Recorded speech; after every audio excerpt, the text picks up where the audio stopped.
2026 கும்பராசிக்கு எங்கெல்லாம் ஜாக்கிரதையாக இருக்கணும், என்ன மாதிரியான விஷயங்கள் வந்து பார்த்து செய்யணும், அப்புறம் என்ன கோவில் போயிட்டு என்ன பரிகாரம் செய்யணும் அப்படின்றத ரொம்ப தெளிவாக சொல்லியிருக்கீங்க.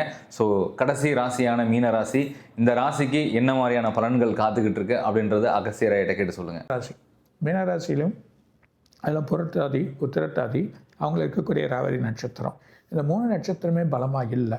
ஏன்னா 7 நாள் சனி விட்டாலும் விடுபட்டாலும் ஒரு நிம்மதி இல்லை.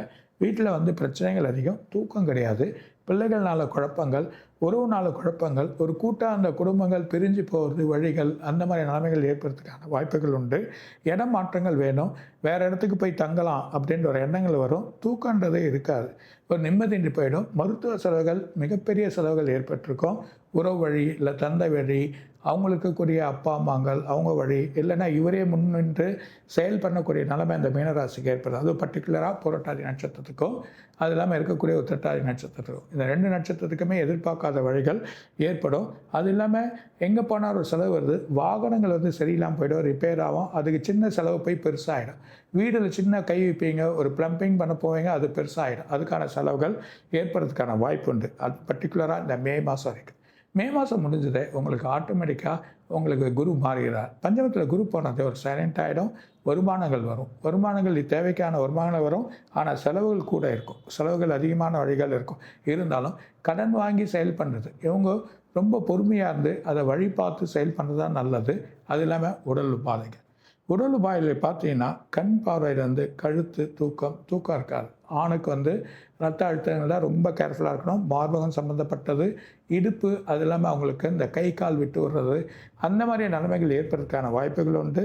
ரொம்ப அலைச்சல் இருக்கும், அலைச்சலில் அதிகமான செலவுகள் இருக்கும். ஒரு பெரிய காரியத்தை முடிக்க போகிறோன்னு போவோம், அது முடியாது, நாள் தள்ளி போடும். எல்லாத்துலேயும் நாள் தள்ளி போகிறது, எல்லாத்துலேயும் வந்து வழியாக அது நல்லது தான்.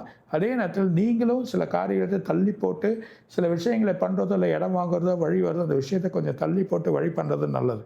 இருந்தாலும் மே மாதம், அதாவது வைகாசி மாதம், வைகாசிலேருந்து அவங்களுக்கு வந்து வைகாசி, ஆனி, ஆடி, ஆவணி, அது வரைக்கும் 4 மாதம் நல்லாயிருக்கும். திரும்பியும் புரட்டாசி, ஐப்பசி, கார்த்திகை, மார்கழி, இந்த 4 மாதம் எதிர்பார்த்தது இருக்காது. எதிர்பார்த்ததோட செலவுகள் அதிகமாக இருக்கும். ஆனாலும் குரு பாதகமாக இருந்து எல்லா வழியும் பண்ணுறார், செயலாம் பண்ணுறார். இருந்தாலும் முருகருக்கு ஒரு வழி பண்ணுங்க, இல்லைன்னா மலை ஏறக்கூடிய தெய்வங்கள் அதை போய் பார்க்குறது நல்லது. அஷ்டமியில் பைரவரை கண்டிப்பாக வணங்க, அது இல்லாமல் நல்ல பலன் கிடைக்கும். காளிகாம்பாள் கோயில் அந்த மாதிரி வெள்ளிக்கிழமையில் போய் அதை வேண்டிங்கன்னா வெற்றிகள் கிடைக்கும். நிறைய பணங்களை இழக்கிறதுக்கான நேரிடும் வாய்ப்புகள், வேலைகள் பெருசாக வந்து அந்த வேலையை விட்டு போயிடும்.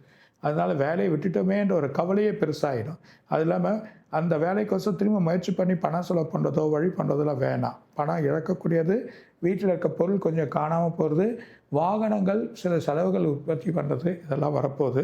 பிள்ளைகளோட கவனத்தை பார்க்குறது தான் நமக்கு நல்லது, அதுதான் நல்ல பலனை கொடுக்கும். பெற்றோர்கள், தாய் இல்லைன்னா அம்மா, அவங்களுக்கு மருத்துவத்தை செலவு பண்ணி முன்கூட்டியே இவரே தலைவனாக நின்று செயல் பண்ணக்கூடிய நன்மைகள் வந்தால் அதில் பிரச்சனைகள் ஏற்படுறதுக்கு வாய்ப்புகள் இருக்குது. அதனால் ரொம்ப கேர்ஃபுல்லாக இருந்து வழிகள் பண்ணுறது அவங்களுக்கு நல்லது. மீனராசி ரொம்ப கேர்ஃபுல்லாக இருக்கணும். அதனால் வெற்றி நிச்சயம் இருந்தாலும், அடுத்த வருஷம் அனுகூலங்கள் கொஞ்சம் குறைமையாக இருந்தாலும் வழிகள் நல்லா இருக்குது. இருந்தாலும் மே மாதத்துலேருந்து உங்களுக்கு நல்ல பலன்கள் கொடுக்கும். பைரவர் அஷ்டமியில், அதுவும் காலாஷ்டமி, வேலைக்கிழமையில் அஷ்டமி வந்தால் அந்த காலாஷ்டமி சொல்லுவாங்க, செவ்வாய்க்கிழமையில் வந்தால் காலாஷ்டமி, அதில் போய் அர்ச்சனை பண்ணிங்கன்னா விடுபடக்கூடிய பிரச்சனைகள் விடுபடும். வரக்கூட தொல்லையிலேருந்து நீங்கள் காப்பாற்றிப்பீங்க. முதல்ல நம்மளை காப்பாற்றிக்கிறது, அப்புறம் பண வரைகளை நம்ம வழி பண்ணிக்கலாம் அப்படின்றத. சார், 2026 மீனராசிக்கு மிக சிறப்பான பலன்கள் சொன்னீங்க. மொத்தமாக 12 ராசிக்கு யார் யார் எப்படி பாதுகாப்பாக இருக்கணும், என்ன மாதிரி விஷயங்கள், என்ன மாதிரி விஷயங்களை வந்து இறங்கணும், பார்த்து இருக்கணும் அப்படின்றது ரொம்ப தெளிவாக சொல்லியிருக்கீங்க. இந்த 2026 மிக சிறப்பான பலன்கள் அப்படின்றது மக்களுக்கு கண்டிப்பாக எதிர்பார்த்துருப்பாங்க சார். ஸோ அடுத்த வீடியோவில் நிறைய தருணங்களோட, நிறைய கேள்விகளோட வந்து மீண்டும் சந்திப்போம். வணக்கம் சார். வணக்கம். மற்ற நேயர்களும், பக்தி தமிழ் நேயர்களும், கோடான கோடி ரசிகளுக்கு இன்னும் நிறைய இருக்காங்க சார் சொல்வார். இந்த ராசியில் சில ராசிகள் குழப்பமாக தான் இருக்குது. இருந்தாலும் போக ஒரு மாதம் படிக்கிறப்போ அதுக்கு பலன்களை சொல்லி நம்ம சரி பண்ணிக்கலாம். வணக்கம். ANC jewellery, Madipakkam. நம்பிக்கை, தரம், பாரம்பரியமான கடை. ANC jewellery.